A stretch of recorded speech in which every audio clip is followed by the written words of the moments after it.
Hi family, welcome அவர் home. இன்னைக்கு நம்ம சேனல்ல என்ன பார்க்க போறோம் அப்படின்னா ஒரு ரெசிபி பார்க்க போறோம். என்ன ரெசிபி நீங்க கெஸ் பண்ணுங்க பார்க்கலாம். ஆமா, எல்லாருக்கும் ரொம்ப பிடிச்ச கருவாட்டு தொக்கு.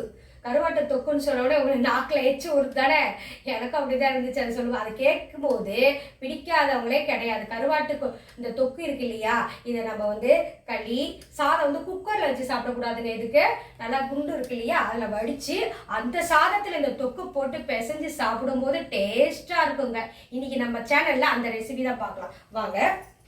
கடாயை சூடு பண்ணிட்டு, கடாய் சூடானதும் நம்ம ஆயில் சேர்த்துக்கலாம். ஆயில் சேர்த்துட்டு, ஆயில் சேர்த்த பிறகு ஆயில் கொஞ்சம் ஹீட் ஆகட்டும்.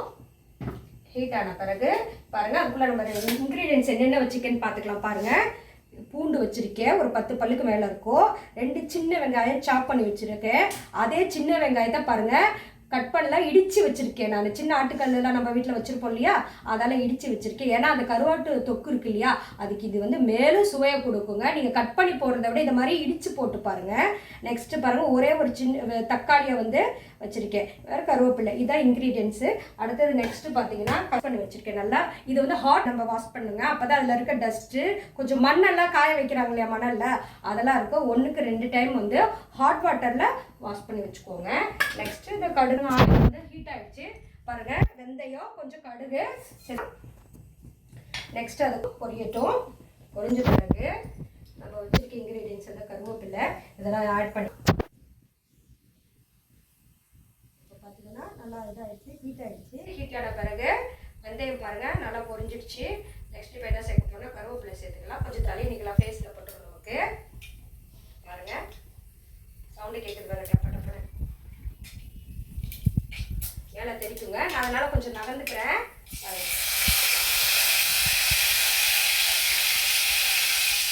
எல்லாருக்கும் கருவாட்டு தொக்குனா, கருவாட்டு குழம்பு இந்த மாதிரிலாம் ரொம்ப பிடிக்கும், எனக்கு தெரியும். ஏன்னா இது எல்லாமே எல்லாம் அந்த மாதிரி களிக்கு இதுக்கெல்லாம் அதிகம் விரும்பி சாப்பிடுவாங்க. பாருங்கள், அந்த வெங்காயம் பூண்டு பண்ணு. நெக்ஸ்ட்டு பாருங்கள், இடிச்சு வச்சுக்கோ இல்லையா, அந்த இது வெங்காயம் தாங்க இதுக்கு ஃப்ளேவரே கொடுக்கும். நான் கொஞ்சம் வெங்காயம் வச்சுருக்கேன். லாஸ்ட்டை நம்ம இறக்குறப்ப போட்டு இது பண்ணிக்கலாம். இதை ஃபஸ்ட்டு வதக்கி கொடுக்கலாம். அந்த சின்ன வெங்காயம் தாங்க இந்த தொக்குக்கு ரொம்ப டேஸ்ட்டு கொடுக்கும், மேலே மேலே சுவையை கொடுக்கும். நல்லா இருக்குங்க. நீங்கள் நான் செய்கிறத வீட்டில் செஞ்சு பார்த்துட்டு எப்படி டேஸ்ட்டாக இருக்குன்றதை நீங்கள் எனக்கு கமெண்ட்டில் சொல்லுங்கள். சின்ன வெங்காயம்ன்றது உடம்புக்கு ரொம்ப ஹெல்த்தியான ஒன்றுங்க. நல்லா அதில் என்ன சொல்லுறது, நல்ல ஹெல்த்தியான ஒரு. இப்போ நம்ம என்ன பண்ணிட்டோம், நல்லா பாருங்கள், சின்ன வெங்காயம் அந்த தக்காளி சும்மா ஒரு தக்காளி சொன்னேன் இல்லையா, அதையும் போட்டு நல்லா வதக்கல் பண்ணிட்டோம். இப்போ நெக்ஸ்ட்டு உப்பு நம்ம ஃபேமிலிக்கு உப்பு ஏற்றுக்கிற மாதிரி சேர்த்துக்க வேண்டியதுதான். உப்பு போட்டு நல்லா கிளறிட்டு கொஞ்சம் மஞ்சள் ஒரு இந்த ஸ்பூனால் 1 ஸ்பூன் போடுங்க. இந்த 1 ஸ்பூன் சின்ன வெங்காயம் இருக்கு இல்லைங்களா, அது நம்ம ஹேர் ஃபாலுக்கு ரொம்ப நல்லதுங்க, ரொம்ப கண்ட்ரோல் பண்ணும். 1 ஸ்பூன் மிளகாய் மஞ்சத்தூள்.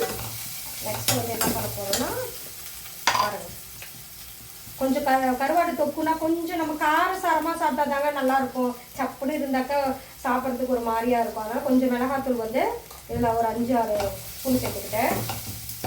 சிம்மில் வச்சுக்கலாம். கொஞ்சம் இதை படி கொடுக்குறோம் இல்லையா, அதையே வச்சுக்கிட்டு எல்லாரும் விட்டுகிட்டே இருந்தால் நல்லாயிருக்கும். மிளகாத்தூள் உங்களுக்கு தேவைக்கு கொஞ்சம் காரம் சாப்பிட்ற மாதிரி இன்னும் கொஞ்சம் கூட சேர்த்துக்கலாம். நெக்ஸ்ட்டு வாங்க, புளிக்காய்ச்சல் வச்சுருக்கேன் இல்லையா, அதை ஃபில்ட்ரு பண்ணி வச்சுருக்கேன். அந்த புளிக்காய்ச்சலை இதில் சேர்த்துக்கலாம். ரொம்ப தண்ணி வேண்டாம், புளி லைட்டாக வைக்கிறா போதும். நம்ம தொக்கு மாதிரி வைக்கிறதுனால ரொம்ப தண்ணி மாதிரி தண்ணி அதிகம் ஊற்ற வேண்டாம். சும்மா இப்போ ஒரு நைட்டுக்கு, ஒரு பகலில், மதியம் அப்படி சாப்பிட்ற மாதிரிக்க ஒரு வேலைக்கு வச்சுக்கோங்க. தொக்குன்னா அப்படி தான் சாப்பிட்ற மாதிரி இருக்கும். பாருங்கள், பார்க்கும்போது சூப்பராக இருக்குங்க. கொஞ்சம் பாயில்ட் ஆகட்டும். கொஞ்சம் லைட்டாக தூக்கி விட்டுருக்காங்க. இப்போ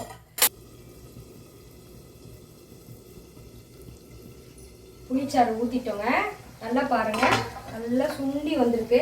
இந்த சமயத்தில் நம்ம வாஷ் பண்ணி வச்சுருக்க இந்த கருவாடை அப்படியே ஸ்ப்ரெட் பண்ணி விட்ட மாதிரி போட்டுட்டு கொஞ்சம் கிளறி விட்டுருவோம். சரிங்களா, அப்பா மனம் சூப்பராக இருக்குங்க.